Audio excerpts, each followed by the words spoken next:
Hello mga preps, another great day na naman tayo. Napansin ko subong adlaw do kainit kid sang panahon. Ti naisipan sa mga tropa nga magligo-ligo sa dagat bulong sa kainit. Bag-o gali na mamahaw tanay kay amo gyud importante sa aton sa biyahe, mamahaw kag mga pe. Habang sila kay impake ka mga dralon, ako kapi-kapi lang di anay.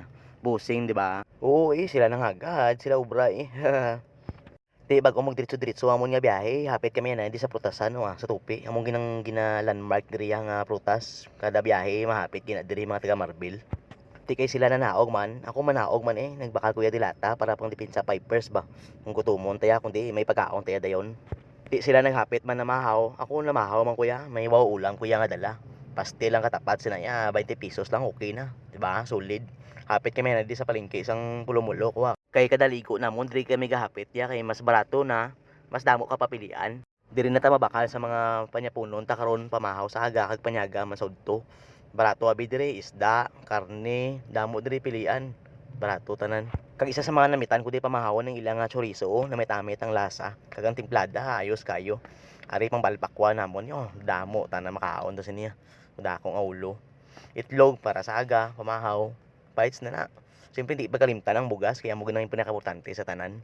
Ara gina perme bugas gina ya. Te siyempre bago magdiretso-diretso ang biyahe, hapit naman tadi kay Kuya Boy. Namit do ding balbakwan nila diri. Diri gyapon ni sa Pulumulok guys. Damo ka pilian nga sudan gyapon, kag barato magyapon. Isa sa mga ginorder namon nga sudan preps torta nga talong kag torta nga hipon kay do idlaw man ta sini. Ara gwapo, mainit-init pa. Food trip again. Padayon naman ta biyahe Aray naman ako, checkpoint naman ta kag diretso-diretso na ning biyahe ta paglan. Bago kami mag-decide nga maglakat sa amon nga resort, diri kami naghapit sa Welas kinami do ang view diri.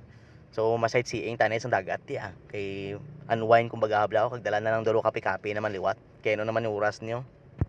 Te sila wontang area be kung ano gigagwapo. Wow ka nami isang view. Tara, tabayan niyo ako.